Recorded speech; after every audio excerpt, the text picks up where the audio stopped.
Algunos de ustedes se criaron conociendo esas películas del siglo de oro en el cine mexicano, viendo a figuras, por ejemplo, como a Pedro Infante. Y había algo particular en esas películas, dentro de la manera en que estaban construidas, en que los diálogos en algún momento crucial de la película llegaban a convertirse en música, ¿verdad? Y ya no era solamente el diálogo, sino que los personajes empezaban a cantar, a veces había algún intercambio entre los personajes, a veces era simplemente una canción que ayudaba a poner en orden ciertos temas en la historia. Algo semejante es lo que tenemos en este evento, empezando en el capítulo 2 del libro de Samuel. Hay una alternancia entre el diálogo y la música que produce cierto énfasis. Lo mismo pasa en un musical. No todo puede ser música porque entonces no se va a enfatizar nada. Tiene que haber diálogos, tiene que haber historia y tiene que haber música. Algo así, hermanos, es lo que pasa en las narrativas del Antiguo Testamento. A Dios le ha placido acentuar ciertas partes de la Biblia por medio de cantos y poesías para llamar nuestra atención. Es algo que ya habíamos visto en el Pentateuco. Piensen, por ejemplo, en el cántico de Moisés y de María, Éxodo capítulo 15. ¿En qué momento se da? En cuanto cruzan el mar. Las aguas se abren y entonces empiezan a alabar al Señor por lo que había hecho. Al final del libro de Deuteronomio habíamos también visto un cántico, el cántico de Moisés. El Señor le dice a Moisés: Moisés, compone este cántico como testimonio a ellos. Un momento importante en la historia de Israel. Lo mismo ocurre en el libro de Samuel. Y antes de que veamos el pasaje como tal, quiero que piensen que hay 3 poemas que encontramos en el libro de Samuel que nos ayudan a entender este libro. El primero es el Cántico de Ana. El segundo, hermanos, está en el segundo libro de Samuel, capítulo 1. Quiero que lo vean rápidamente. En realidad, el libro de Samuel es un solo libro. Se dividió porque no alcanzaba en los pergaminos a escribirse por completo, pero es un solo libro. Y en el segundo libro, capítulo 1, versículo 17 al 27, encontramos que David compone una endecha para Saúl y para Jonatán. Ese es el segundo cántico que tenemos, o segundo poema, en el libro de Samuel. El último se encuentra en el capítulo 22 y 23 del segundo libro. Vean que encontramos en el capítulo 22 el cántico de liberación de David, que es un salmo. Y en el capítulo 23 encontramos las últimas palabras de David.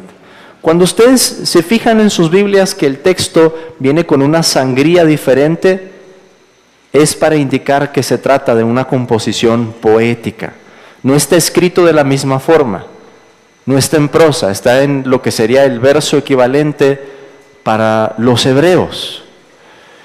Y esto, hermanos, de colocar 3 poemas, noten la posición, al principio, uno más o menos, quizá un poquito más adelante, de la mitad, y otro al final. ¿Cuál es la función de esos poemas o de esos cánticos?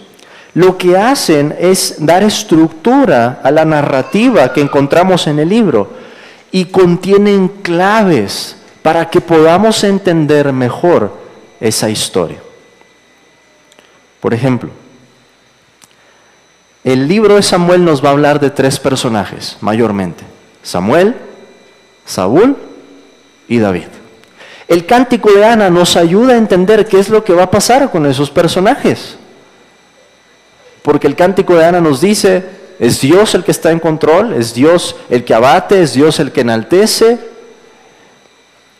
Y algo va a pasar con esos personajes. Vamos a ver en un momento, Samuel estaba sirviendo al Señor. Dios lo va a exaltar. Dios lo va a enaltecer. ¿Qué va a pasar con Saúl? Dios lo va a abatir, ¿verdad? Por su desobediencia. ¿Qué va a pasar con David? Un hombre humilde. ¿Qué hace Dios con los humildes? Nos lo dice Ana en el cántico. Los hace sentar con los príncipes, los levanta. Entonces, el cántico de Ana nos va a dar los lentes por los que podemos entender mejor esta historia. Bueno, ¿y por qué David va a componer un cántico acerca de Saúl y Jonatán? Porque hay una transición. Primero el libro habla de Samuel, luego habla de Saúl, y ese cántico, ¿qué nos va a indicar? Que ahora el personaje más importante es David. Y David termina con un cántico, celebrando las obras del Señor y hablando acerca de lo que iba a acontecer en los días postreros, cómo Dios se iba a levantar a un rey que era mayor.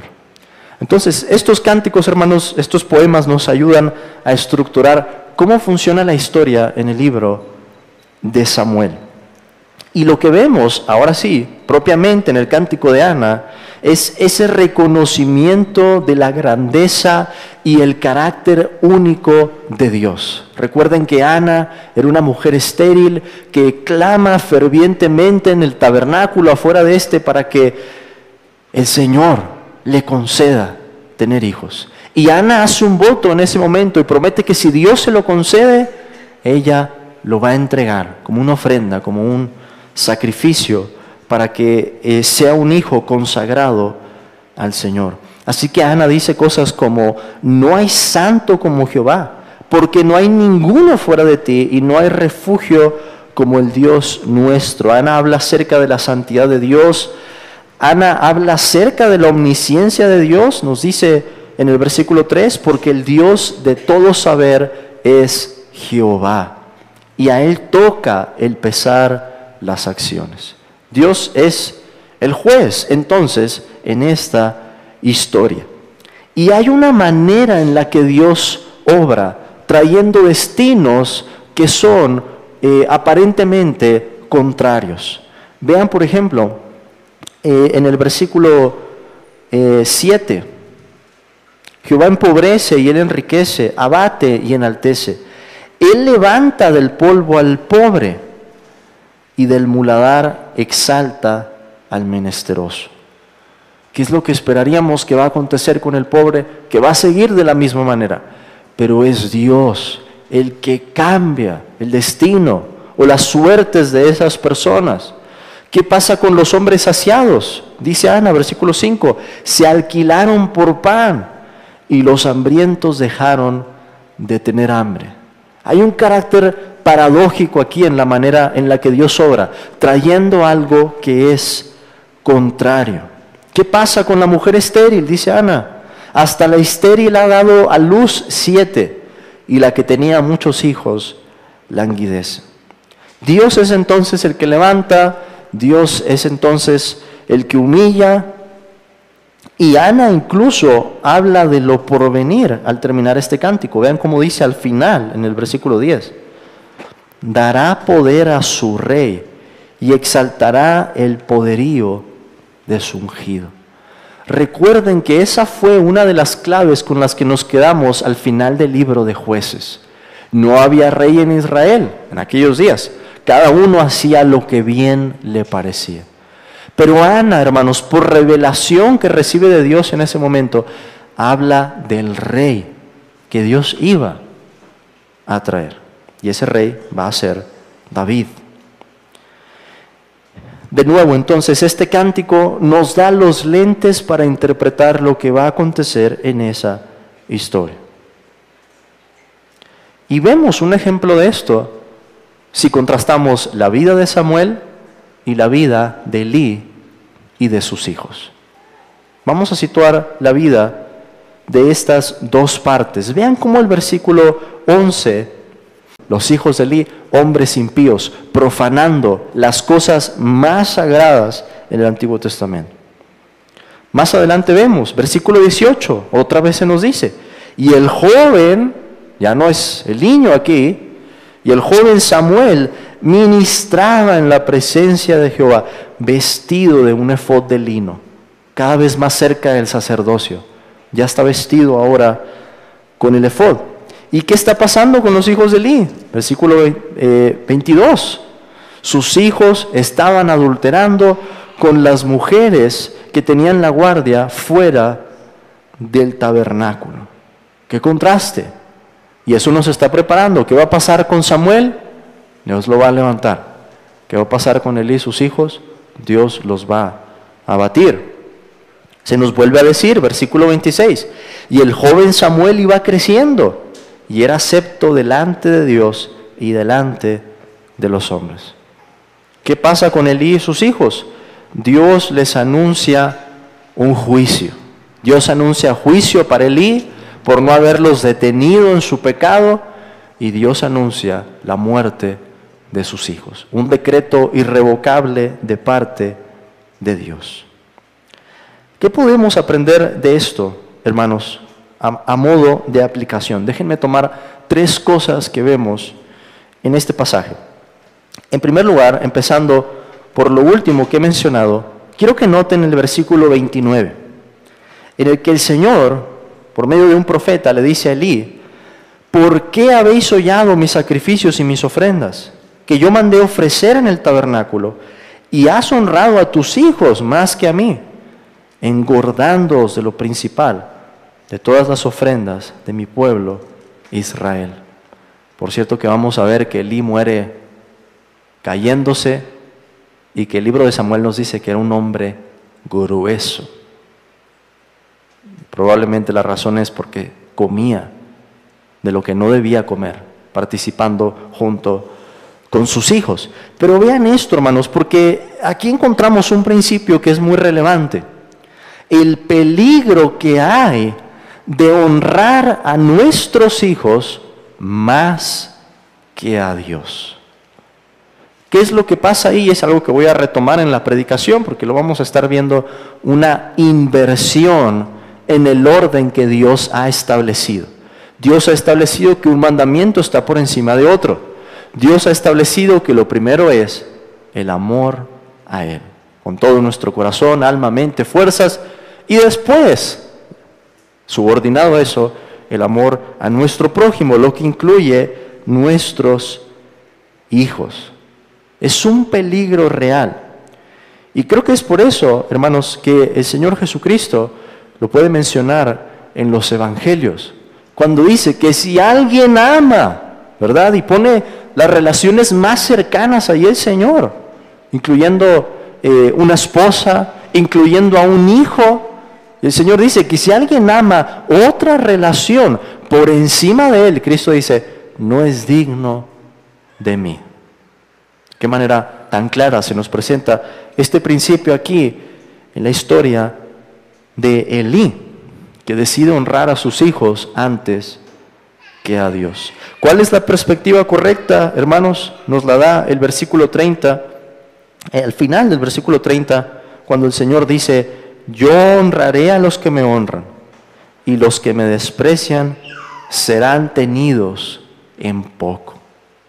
Eso se va a ir cumpliendo en la historia del libro de Samuel, y ese principio sigue estructurando la manera en que nosotros vivimos. Dios sigue actuando de la misma forma, honrando a los que le honran y teniendo en poco a los que lo desprecian. En segundo lugar, el cántico de Ana no solamente nos da la estructura para entender la historia de Samuel, del libro de Samuel. El cántico de Ana nos da la estructura para entender todo el Antiguo Testamento. El cántico de Ana nos da la estructura para entender cómo funcionan también las cosas en el Nuevo Testamento. Porque el Señor habla de una dinámica similar. El que se enaltece será humillado. El que se humilla será enaltecido. Entonces, esto que encontramos en el cántico de Ana es algo, hermanos, que tiene una aplicación universal. Dios sigue obrando de la misma manera. Dios trata de cierta forma con los humildes, con los quebrantados de corazón, con los pobres de espíritu, convirtiéndolos en personas bienaventuradas. ¿Y qué hace Dios con los soberbios, con los orgullosos, con los necios? Dios los resiste, Dios los abate, Dios los quebranta. La realidad sigue funcionando exactamente de la misma forma que como lo plantea Ana en ese cántico. Esas verdades estructuran nuestra historia en este mundo.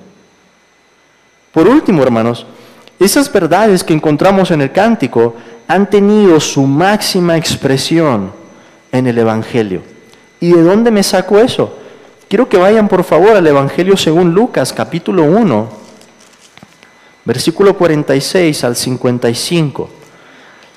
Y piensen en las palabras que dice María en ese cántico que es conocido por su primera palabra en la lengua latina como Magnificat. Porque María, cuando va a visitar a Elizabeth, y Elizabeth empieza a hablar de la bienaventuranza de la que ella está participando, porque va a dar luz al Mesías. María entonces empieza a alabar a Dios y dice: engrandece mi alma al Señor, y mi espíritu se regocija en Dios mi Salvador, porque ha mirado la bajeza de su sierva. Pues he aquí, desde ahora me dirán bienaventurada todas las generaciones. Y vean lo que dice, hermanos, en el versículo 51 al 53. Hizo proezas con su brazo, esparció a los soberbios en el pensamiento de sus corazones, quitó de los tronos a los poderosos y exaltó a los humildes. A los hambrientos colmó de bienes y a los ricos envió vacíos. Socorrió a Israel su siervo, acordándose de la misericordia de la cual habló a nuestros padres para con Abraham y su descendencia para siempre. ¿De dónde sacó María las ideas para hacer un cántico como ese? Por supuesto, del cántico de Ana. Tiene los mismos temas. Habla de la santidad del Señor y habla de cómo es Dios, el que altera, el que cambia esas suertes, el destino aparente de nuestras vidas. María celebra esa realidad y es algo que se celebra en el Evangelio según Lucas. Es el patrón mismo, hermanos, de la vida de Cristo. Cristo, aquel que es manso y humilde de corazón, es el que termina en el nivel más exaltado por Dios. Él primero se humilla para venir a este mundo, para sufrir en nuestro lugar, pero después es exaltado a la diestra de Dios.